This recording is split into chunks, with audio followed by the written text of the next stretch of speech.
Okie dokie, we're back with the actually same factions again. Min1k felt like their Vitruvian can do it, or at least they didn't feel like their line sort of aggro deck's going to do any better. So, yep, we're seeing Obelisk again.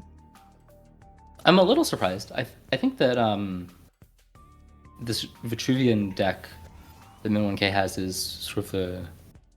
It's not the one that I would have chosen. I think that that's the harder of the two matchups. The turn 1 Martyrdom from WAG, both games, is pretty tough. That's sort of exactly what the Fatigue deck wants, and it makes a big difference in how the match plays out, because then they can start recurring it more quickly. Yeah, especially this list that has the Sorcerers and the Alswins and the Arrow Rifts. If you're not running all those cards, sometimes losing a valuable Master is actually a bit of a pain.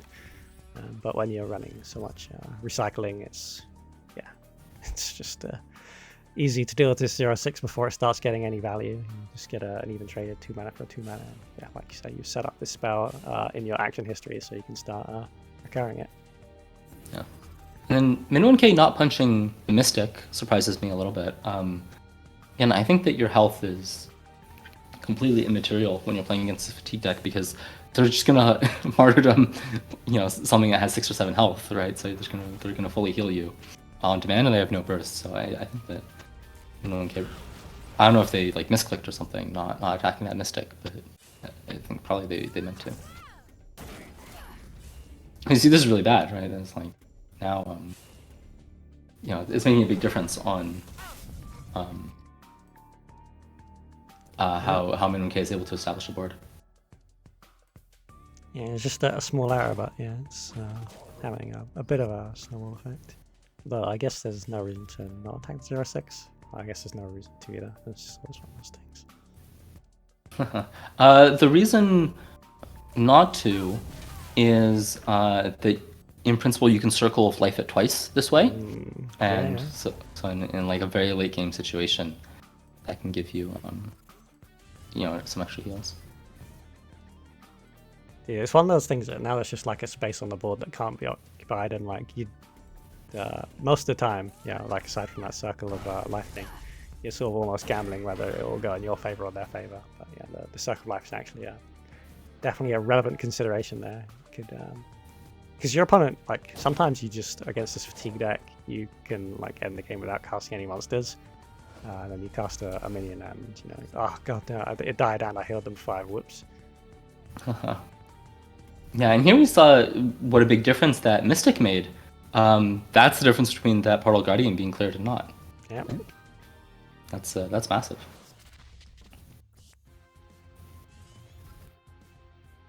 Yeah, especially in these like tournament games against good players, you need every like slim advantage you can get your grubby little hands on.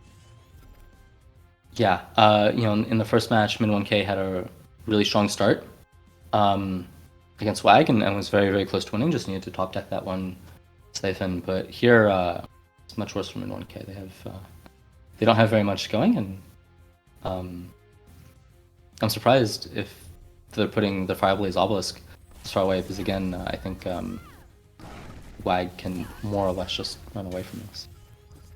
At least on this side, like when they were running away last time, they managed to get to the forwards end of the board, so that any Stars Furies that came out weren't so good. If they're running backwards, at least that means your Stars Fury is always active. They could always run downwards and block the Stars Fury that way. Yeah, that's true. Instead, you can use the Dispelled Obelisk. There's nothing it does. Yeah. Instead of just clearing, trying to get to the other side of the board and make it so that these... it is open decklist, so WAG knows that Min1k is running 3 stars and wants to make those completely dead. Yeah, no, this was a very nice turn as well. Like even the Regalia absorbing the Tempest, and then you hit a thing with 0 attack, so it gets to set full 2 charges. Not that it's really going to matter with these rushes coming out, but no reason not to appreciate the line there.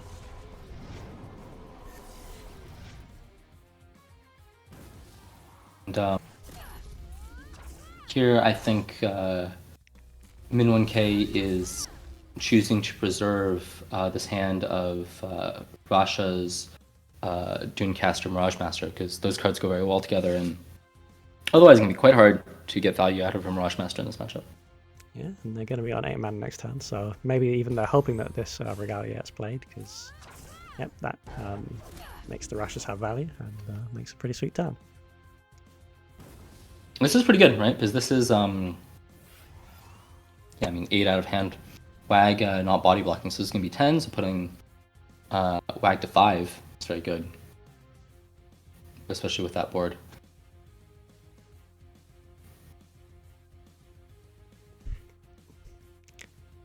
Yeah, they're going to...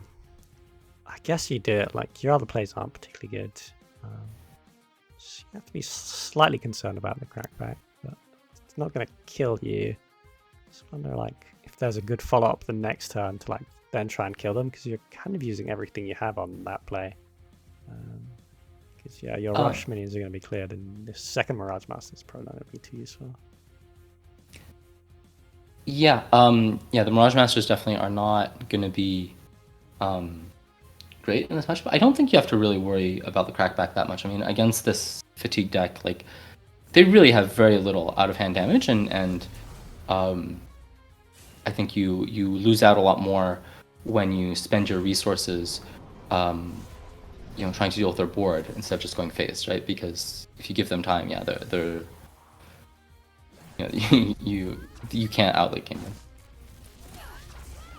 Yeah, you're quite right. So that's why we just see everything going face under Tempo Repulse Beast just to put the Windblade Adept away. And I guess the hope is that Wag doesn't have any healing or removal. And yeah, you get to hit again before they stabilize. It's not that likely, but I think, you know, you gotta try. Yeah, it was a hard turn. I mean, definitely Min1k was thinking that maybe they get more damage in the long term by dealing with the minions here. I'm not sure, but, you know, maybe. And a nice Tempest is gonna simplify the board quite a lot here. And I guess Wag's gonna heal up as well. And so this is scary for Wag. I mean, they are pretty low here. Oh, just kidding. Yeah, an extra 10 HP. It just puts them way back out of Min1k's burst range.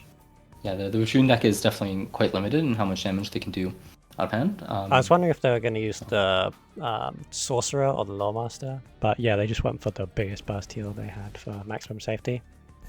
Yeah, we're seeing a Star's Fury here, which I guess Wag doesn't give many opportunities for a good one, so doing one here sort of makes sense. I think Wag's going to be able to trade back, and then Min1k is going to sort of be left with these 2 Mirage Masters in hand that aren't super useful. And Wag's then going to have a Circle of Life, Regalia, and a Twilight Sorcerer to heal up. Because they would have been very low, actually, if they hadn't Aswin the Sundrop. But I think they're out of the woods now. But it's not wrong what Min1k tried. Yeah, I think that sort of getting the Lionar deck to use their Alcuins on stuff like Sundrop Elixir instead of removal spells is good, because that sort of increases the chance that they're gonna not have an answer for what they need to have an answer for later on in the game. Yeah, no, it's true, for sure. Yeah, which is sort of why I thought they might use the Twilight Sorcerer and just roll it randomly. I don't think they'll like to get burned out. Yeah, and now Min1k is setting up his Fireblaze Obelisks. Yeah, just to yeah, play around Lightbender here and such. Sunbloom I don't think is being run, but yeah. Unfortunately for them, it's a really nice clear with the Tempest and... Yeah, it's kind of unfortunate that Min1k feels like they have to run away here, because if you're not crushing the fatigue deck and, you know, hitting them every turn, then it's really, really hard to win. So here this Ethereal Obelisk is because Min1k sees the Mirage Masters in hand and says, you know, these are going to be useless unless I manage to get a Wind Dervish on board.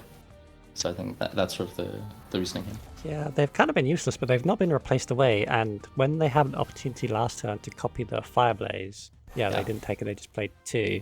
So I don't know what they're planning on copying, like maybe a big Portal Guardian or something. I suppose that makes sense.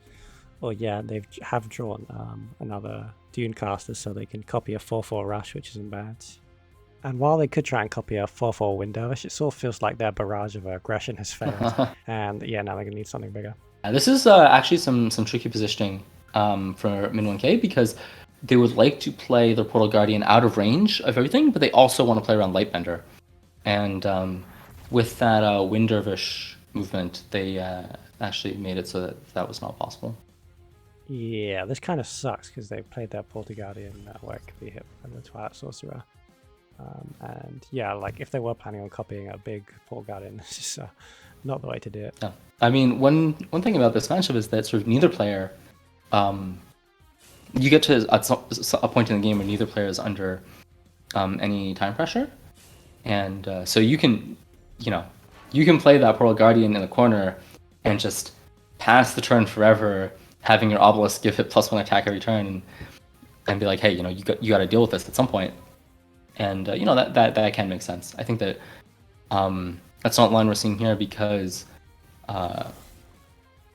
if you give the Linar deck too much time, then they're just going to have exactly the answers that they need. Yeah, no, for sure. It's interesting the way the matchup plays out. Is that early on you feel like you can you have a chance to kill them and you got to try and take it.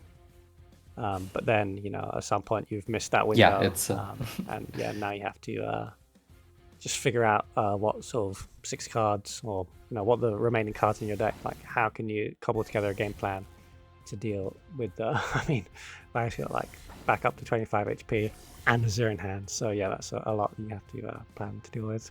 Yeah. I think Min1k really needs to start thinking about how are they going to get value out of these Mirage Masters. Yeah, I mean, like they've held on to them all game, and like I presume that therefore means they did have some sort of idea, but we certainly haven't seen it. And, oh, this is a nasty Tempest. I wonder if he's going to play Azur, because maybe that's the thing that Min1k will copy. Yeah. He's waiting I don't. for Grandmaster Azur to come down and copy it. It is the biggest minion in other players' deck, so yeah, double Azur.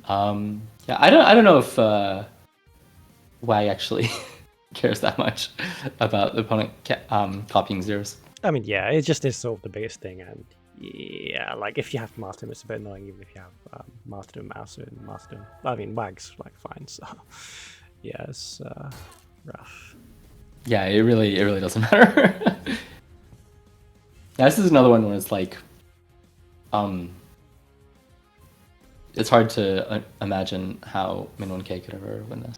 Yeah, I think the game is ending soon, so there was one thought I wanted to mention, that I think this deck with all this like recycling Aerial Rift and Outwinds and so on, what you can possibly do, I don't know, it's good, it's just like run a few one-up spells. So instead of Lightbenders, you could like run a Sunbloom, or if you're running against Jack's Prophet, you could run Decimate and copy it when you... Yeah, no, I think that that's interesting for sure. Yeah, I think right now there aren't too many Silver Bullet spells. Yeah, but meanwhile, back in the game, oh yeah, it's just a concede. They saved ourselves from a long drawn out 30-minute one like last game. Yeah, well played to WAG there. Good job. That was cool. Yeah, I really like this Fatigue Liner deck, just because you have to think of the game very differently. Those are surprisingly normal games for the Fatigue deck too.